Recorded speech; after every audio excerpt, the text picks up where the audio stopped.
നിങ്ങൾക്ക് നിങ്ങളുടെ ജോലി ചെയ്യുന്ന സ്ഥാപനത്തിൽ നിന്നോ അല്ലെങ്കിൽ നിങ്ങൾക്ക് ബിസിനസ്സുള്ള സ്ഥാപനത്തിൽ നിന്നോ ഒരു ബോണസ് പോലുള്ള ഒരു എമൗണ്ടോ അതല്ലെങ്കിൽ മറ്റെന്തെങ്കിലും മാർഗത്തിലൂടെ വലിയൊരു എമൗണ്ട് കിട്ടിക്കഴിഞ്ഞാൽ നിങ്ങൾ എങ്ങനെ ചെലവഴിക്കണം എന്നുള്ളത് എനിക്ക് ഇത്തവണത്തെ ബോണസ് കിട്ടിയപ്പോൾ ഞാൻ എന്ത് ചെയ്തു എന്നുള്ള ഒരു കാര്യം പറയുന്നതോടൊപ്പം നിങ്ങൾക്ക് മനസ്സിലാക്കി തരാനായിട്ടാണ് ഈ വീഡിയോ ഉപയോഗിക്കുന്നത്. ഞാൻ സുബീഷാണ്. റുപ്പിമംഗ് എന്ന് പറഞ്ഞ യൂട്യൂബ് ചാനലിലൂടെയും ആസ്ക് റുപ്പിമംഗ് എന്ന് പറഞ്ഞ വാട്സ്ആപ്പ് സർവീസിലൂടെയും പേഴ്സണൽ ഫിനാൻസുമായി ബന്ധപ്പെട്ട കാര്യങ്ങൾ പറഞ്ഞു തരുന്നത് ഞാനാണ്. നിങ്ങൾ ഈ ചാനൽ ആദ്യമായിട്ടാണ് കാണുന്നതെന്നുണ്ടെങ്കിൽ ചാനൽ സബ്സ്ക്രൈബ് ചെയ്തോളൂ. പേഴ്സണൽ ഫിനാൻസുമായി ബന്ധപ്പെട്ട കാര്യങ്ങൾ വളരെ ലളിതമായിട്ട് പറഞ്ഞു തരാൻ ശ്രമിച്ചുകൊണ്ടിരിക്കുന്ന ചാനലാണ് ഈ റുപ്പിമംഗ്. ഈ വീഡിയോയുടെ ടോപ്പിക് ഇഷ്ടമായെങ്കിൽ ആ വീഡിയോ ഒന്ന് ലൈക്കും കൂടെ ചെയ്തുകൊണ്ട് മുന്നോട്ട് പോകാം. എൻ്റെ കമ്പനി അത്യാവശ്യം നല്ല രീതിയിൽ വർക്ക് ചെയ്യുന്ന ഒരു ഗ്ലോബൽ ആയിട്ടുള്ള ഒരു കമ്പനിയാണ്. എല്ലാ വർഷവും വളരെ മികച്ച രീതിയിലുള്ള പ്രോഫിറ്റ് ഉണ്ടാക്കുന്നുണ്ട്. അതുകൊണ്ട് തന്നെ ഞങ്ങൾ എംപ്ലോയീസിന് എല്ലാവർക്കും അത്യാവശ്യം മികച്ച ഒരു ബോണസും എല്ലാ വർഷവും കിട്ടാറുണ്ട്. ഈ കൊല്ലവും എനിക്ക് നല്ലൊരു ബോണസ് കിട്ടി. ഞാൻ എൻ്റെ ഇയർലി ബോണസ് എങ്ങനെയാണ് ഇൻവെസ്റ്റ് ചെയ്യാൻ പോകുന്നത് എന്നുള്ളതാണ് ഈ വീഡിയോയിലൂടെ പറഞ്ഞു തരാൻ ശ്രമിക്കുന്നത്. എനിക്ക് ഒരു ഡെപ്പോസിറ്റ് മെച്യൂർ ആയിട്ടോ അല്ലെങ്കിൽ മറ്റെന്തെങ്കിലും ബോണ്ടുകളോ കടപ്പത്രങ്ങളോ ഒക്കെ മെച്യൂർ ആയിട്ട് കിട്ടുന്ന എമൗണ്ട്, അതല്ലെന്നുണ്ടെങ്കിൽ മറ്റെന്തെങ്കിലും സാധനങ്ങൾ വിറ്റുകൊണ്ട് കിട്ടുന്ന എമൗണ്ട്, ഇങ്ങനെയൊക്കെ ലഭിക്കുന്ന ലംസമായിട്ടുള്ള ഒരു എമൗണ്ടിനെ ഞാൻ എങ്ങനെ മാനേജ് ചെയ്യുന്നു എന്നുള്ളത് പറഞ്ഞു തന്നു കഴിഞ്ഞാൽ നിങ്ങൾക്കും ഏതാണ്ട് അതേ രീതിയിലുള്ള അല്ലെങ്കിൽ അതിൽ നിന്ന് ചെറിയ രീതിയിൽ മാറ്റം വരുത്തിയിട്ടുള്ള ഒരു അപ്രോച്ച് എടുക്കാനായിട്ട് സാധിക്കും. അത് നിങ്ങളുടെ പേഴ്സണൽ ഫിനാൻസ് അവസ്ഥ മെച്ചപ്പെടുത്തുന്നതിനായി തീർച്ചയായും ഉപകാരപ്പെടുമെന്നാണ് ഞാൻ കരുതുന്നത്. അതുകൊണ്ട് തന്നെ ഈ വീഡിയോ വളരെ ഇമ്പോർട്ടൻ്റ് ആണ്. നിങ്ങൾ ഇതുവരെയും ലൈക്ക് ചെയ്തിട്ടില്ല എന്നുണ്ടെങ്കിൽ വീഡിയോ ഒന്ന് ലൈക്ക് ചെയ്തോളൂ കേട്ടോ. എനിക്ക് 1,00,000 രൂപയാണ് ബോണസ് കിട്ടിയത് എന്ന് കരുതുക.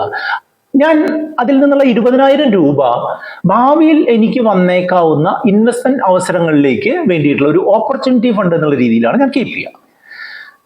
40,000 രൂപ ഞാൻ എൻ്റെ കുടുംബയാത്രയുമായി ബന്ധപ്പെട്ടിട്ടുള്ള ഗോള് മെയിൻറ്റെയിൻ ചെയ്യുന്നതിനായിട്ട് ഞാൻ ഉപയോഗിക്കുന്നു. 10,000 രൂപ എൻ്റെ റിട്ടയർമെന്റ് പദ്ധതിയിലേക്ക് ഞാൻ ഇൻവെസ്റ്റ് ചെയ്യും. 10,000 രൂപ കുട്ടികളുടെ വിദ്യാഭ്യാസവുമായി ബന്ധപ്പെട്ട ഗോളിലേക്ക് ഞാൻ നിക്ഷേപിക്കും. ബാക്കി 20,000 രൂപ ഞാൻ എൻ്റെ ലോണിലേക്ക് തിരിച്ചടവായിട്ടും ചെയ്യും. അപ്പോൾ 1,00,000 രൂപയാണെങ്കിൽ അതാണ് സ്പ്ലിറ്റ്. അപ്പൊ എനിക്ക് കിട്ടിയിട്ടുള്ള ബോണസ് എമൗണ്ടിനെ ഞാൻ ആ രീതിയിലാണ് ഞാൻ പ്ലാൻ ചെയ്യുന്നത്.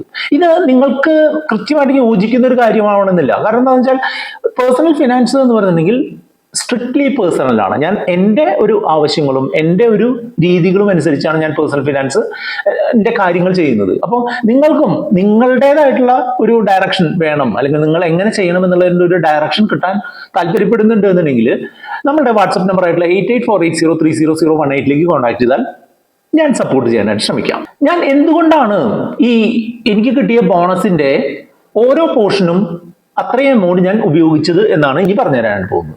ഞാൻ 20% ഞാൻ ഭാവിയിൽ വരാൻ സാധ്യതയുള്ള നിക്ഷേപ അവസരങ്ങളിലേക്കാണ് നിക്ഷേപിക്കുന്നത് ഞാൻ പറഞ്ഞു കഴിഞ്ഞു. അതായത് എനിക്ക് ഒരു തെറ്റില്ലാത്തൊരു മ്യൂച്വൽ ഫണ്ട് പോർട്ട്ഫോളിയോ ഉണ്ട്. അതുപോലെ ഞാൻ ഒരു സ്റ്റോക്ക് പോർട്ട്ഫോളിയോ നിക്ഷേപിക്കുന്നുണ്ട്. ഈ സ്റ്റോക്ക് പോർട്ട്ഫോളിയോയിലും മ്യൂച്വൽ ഫണ്ട് പോർട്ട്ഫോളിയോയിലും ഒക്കെ സിസ്റ്റമാറ്റിക്കലി ആണ് നിക്ഷേപിക്കുന്നത്. എല്ലാ ആഴ്ചയും അല്ലെങ്കിൽ എല്ലാ മാസവും എന്നുള്ള രീതിയിലാണ് നിക്ഷേപിച്ചുകൊണ്ടിരിക്കുന്നത്.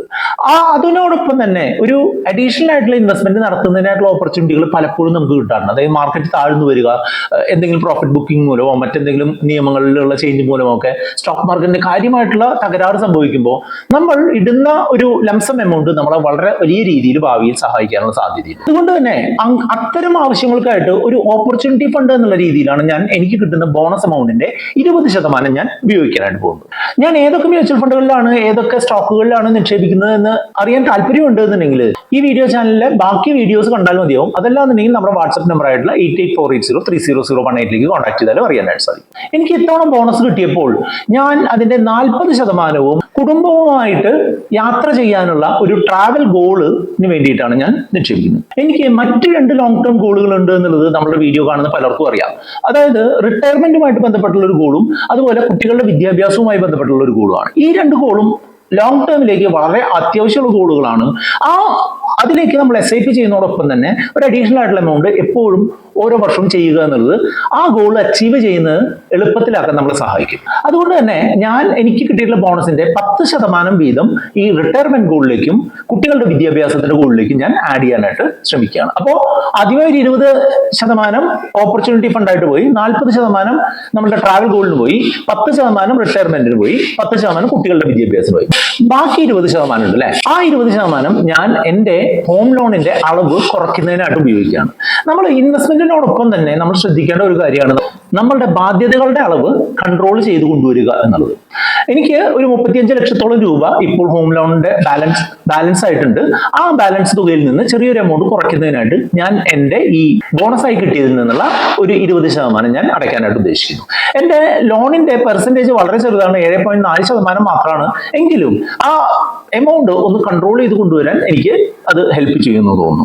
നിങ്ങളുടെ വായ്പയുടെ പലിശ നിരക്ക് 10% അതിൽ കൂടുതലോ ആണെന്നുണ്ടെങ്കിൽ നിങ്ങൾക്ക് ഇങ്ങനെ ബോണസായിട്ട് കിട്ടുന്ന തുകയുണ്ടെന്നുണ്ടെങ്കിൽ അത് മൊത്തത്തിലോ മെജോറിറ്റിയോ നിങ്ങൾ ലോൺ തിരിച്ചടയ്ക്കാനായിട്ട് ഉപയോഗിക്കുക. കാരണം എന്താ വെച്ചാൽ 10% അതിൽ കൂടുതലോ കൺസിസ്റ്റന്റ് ആയിട്ട് റിട്ടേൺ കിട്ടുന്ന നിക്ഷേപങ്ങൾ ഇപ്പോഴത്തെ അവസ്ഥയിൽ താരതമ്യേന കുറവാണ്. അതുകൊണ്ട് തന്നെ 10% കൂടുതൽ പലിശ കൊടുക്കുന്ന ലോണുകൾ ഉണ്ടെന്നുണ്ടെങ്കിൽ അത് തീർക്കാനായിട്ട് ശ്രമിക്കുക എന്നുള്ളതാണ് വേണ്ടത്. എന്റെ കേസിൽ 7.4% അതിന്റെ ഇൻട്രസ്റ്റ് റേറ്റ് എന്നുള്ളതുകൊണ്ട് ഞാൻ അതിന്റെ അളവ് കുറേശ്ശെയായിട്ട് താഴ്ത്തിക്കൊണ്ടുവരാനേ ഉദ്ദേശിക്കുന്നു. ഈ ഒരു രീതി ഞാൻ ഫോളോ ചെയ്യുന്നത് എന്റെ ഒരു പേഴ്സണൽ ഫിനാൻസ് അവസ്ഥ മെച്ചപ്പെടുത്തുന്നതിന് വളരെ സഹായിക്കുന്നുണ്ട്. കാരണം എന്താണെന്ന് വെച്ചാൽ ഞാൻ ഒരു കാര്യത്തിലും അങ്ങനെ ഫുള്ളി കോൺസെൻട്രേറ്റ് ചെയ്ത് ചെയ്യുന്നില്ല.